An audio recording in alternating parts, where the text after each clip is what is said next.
পটলের এই রেসিপিটি রান্না করলে সেদিন ভাতটা একটু বাড়িয়েই রান্না করতে হয়। মাছ মাংস ছাড়া শুধু পটলের এই রেসিপিটি দিয়েই যে কেউ 2 প্লেট ভাত অনায়াসে খেয়ে নিতে পারবে। প্রথমে আমরা পটলগুলোকে খোসা ছাড়িয়ে নিচ্ছি। পটলগুলো খুব ভালোভাবে খোসা ছাড়িয়ে এটা আমরা 4 ভাগ করে কেটে নিব।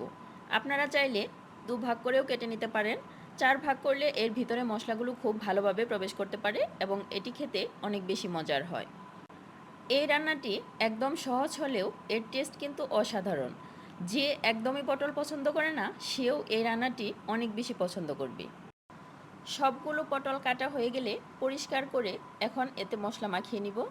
এখানে আমি মশলার মধ্যে ব্যবহার করেছি লাল মরিচের গুঁড়া, হলুদের গুঁড়া, ধনিয়ার গুঁড়া, অল্প একটু জিরার গুঁড়া এবং পরিমাণ মতো লবণ। এখন মশলাগুলো পটলের গায়ে খুব ভালোভাবে মেখে নিচ্ছি। আপনারা চাইলে এটা 10 মিনিটের মতো রেস্টেও রাখতে পারেন। আমি এটা সাথে সাথেই ভেজে নিচ্ছি। কড়াইতে পর্যাপ্ত পরিমাণে তেল গরম করে পটলগুলো দিয়ে দিচ্ছি। এখন এটা অল্প আঁচে গোল্ডেন ব্রাউন করে ভেজে নিব। পটলগুলো আমি একটু বেশি সময় নিয়েই ভেজেছি। পটলগুলো অল্প আঁচে একটু বেশি সময় নিয়ে ভাজলে পটলের ঘ্রাণটাও যেমন সুন্দর হয় এবং ভেতর পর্যন্ত খুব ভালোভাবে কুক হয়। পটলগুলো যখন ভাজা হয়ে যাবে তখন আমি পটলগুলো উঠিয়ে নিচ্ছি। পটল ভাজার পর যে তেল মশলাগুলো অবশিষ্ট রয়েছে সেখানে আমি দিয়ে দিয়েছি মোটখানেক পেঁয়াজ এবং কয়েকটা কাঁচামরিচের ফালি। এখন এটা খুব ভালোভাবে ভেজে নিব।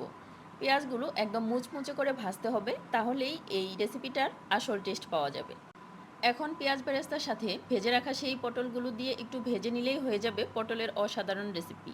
এখন শুধু গরম ভাতের সাথে পরিবেশন করার পালা।